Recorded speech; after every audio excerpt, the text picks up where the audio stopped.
There also is reports many times of vice presidential circumventions of normal decision-making processes. Again, we saw that in the warrantless surveillance case. If any of you remember reading either Angler by Barton Goffman, or you may also be reading the Washington Post on these issues, no one other than Vice President Cheney and President Bush evidently saw the presidential order or talked about that order before Vice President Cheney took it signed from the president's office. We may still be seeing some of the repercussions of that particular decision. If you looked at the Post today, the Senate Armed Services Committee report is out on some of the torture or alleged torture that's taken place against enemy combatants and in various places run by the United States around the world. A second issue with the decision process that seems to me suggest an inability to fully adjust under changed conditions moves from the crisis situation of national security to the crisis situation of the national government's response to Katrina. We remember that the administration's response was confused, it was delayed, and the responsibility ultimately was very difficult to locate. It seems to me that all in all, when dramatic events breached the stern discipline of business as usual in the Bush White House, the White House's performance as a decision-making and policy implementing unit has been disappointing. Perhaps indeed we can suggest that discipline and planning on the one hand and improvisational flexibility on the other have constituted a key trade-off. And it's a trade-off that this presidency has perhaps reacted in exactly the opposite way as its predecessor. You could argue that that trade-off often caused problems in the Clinton administration, where they may have excelled at the improvisation and flexibility, were not quite as good with the discipline and follow-through. What we see in this administration is an instance of what was called, when the administration came into office, we're going to follow an ABC strategy. Anything but Clinton. We may see some similar sorts of elements when we move to overseeing and formulating policy in the George W. Bush administration. We think we know that the Vice President and his staff have been players in the policy processes more generally in this administration, in which continuing policy councils, the the Domestic Policy Council, the National Economic Council, and even the new Homeland Security Council have simply not been as central as they have been in past administrations. So there's a discontinuity of sorts, and a discontinuity that may cause some of us to take pause, and that is if we are not using these kinds of existing policy councils in order to help make decisions, then that raises questions about who is involved in decision making and where does the influence come from, who is included, who is excluded. The Vice President and his staff have been impressive in their savvy, in their persistence, and in their expertise at times. And in doing so, this staff, which in an unprecedented way is well integrated into the total White House staff. We have reports of David Addington, who has been first the counsel to Vice President Cheney, and then later, after that, served as chief of staff after Scooter Libby left.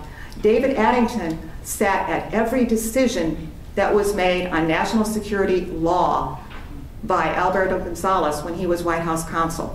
Indeed, the Office of Legal Counsel Jack Goldsmith has written in his book, he can remember only once out of more than 100 national security decisions in which Addington was not at the table. Given that kind of access then, there has been some concern that the Vice President or his staff have subverted efforts at honest brokering by the Chief of Staff, by the National Security Assistant, by members of the National Security Assistant staff. That may raise some concerns that we'll want to probe further when we have more access to the people that worked in the administration and we have more access to the documents of the administration. In addition, there were systematic efforts in this administration, as I said at the outset, that we can trace back to Richard Nixon, Ronald Reagan, and others, to pursue policy goals systematically through administrative channels. That's been done through what we have called politicization, that is working hard in terms of making ideologically consistent appointments throughout executive branch agencies. It's been done through so-called regulatory review of proposed administrative rules and regulations within the Office of Management and Budget, through the Office of Information and Regulatory Affairs. Oh, that sounds boring. That sounds like inside baseball of the worst kind. And yet it's here that this administration has been able very masterfully to try to achieve some of its ideological goals consistent with a variety of policy agenda items and policy values through the administrative process, not simply through the legislative process. This administration has done a notable job of pursuing these kinds of administrative and politicization sorts of strategies.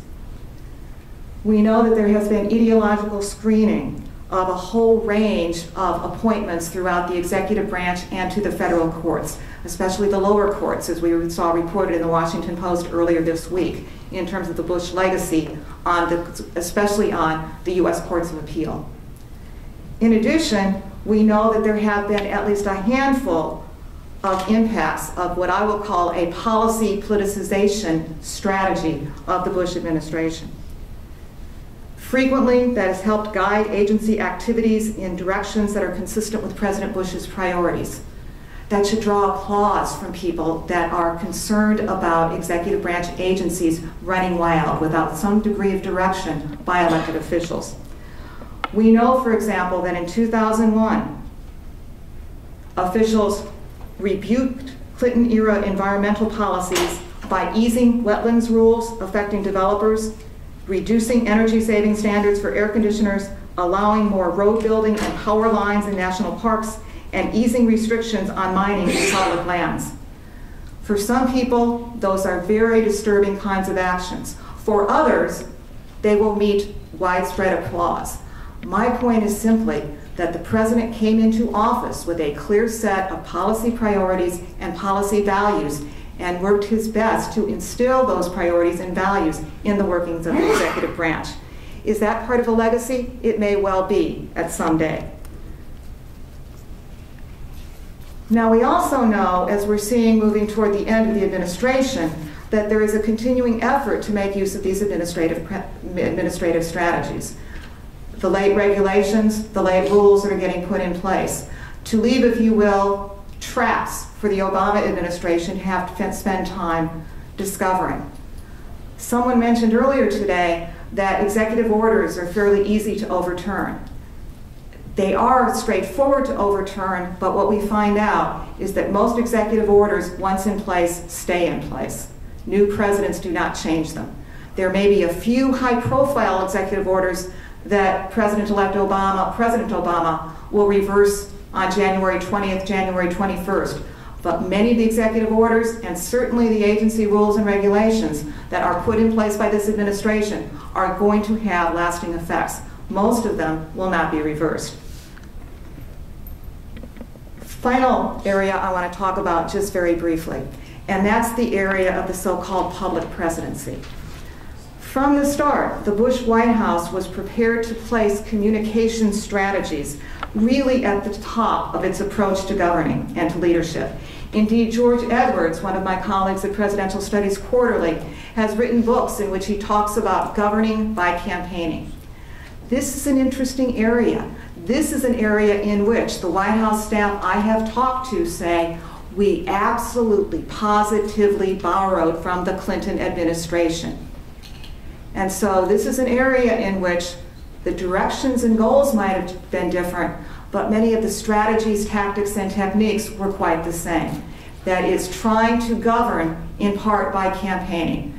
Remember Steve Wayne telling us earlier today that one of the first things that President Bush did once he was inaugurated was to travel all around the country. Indeed, he traveled more than any of his predecessors within the first 6 months of his administration, trying to forge that relationship with a whole range of constituency groups around the United States, hoping that by starting out in that fashion, that would boost his ability to work with Congress, persuade Congress, and get people to consider him President of the United States.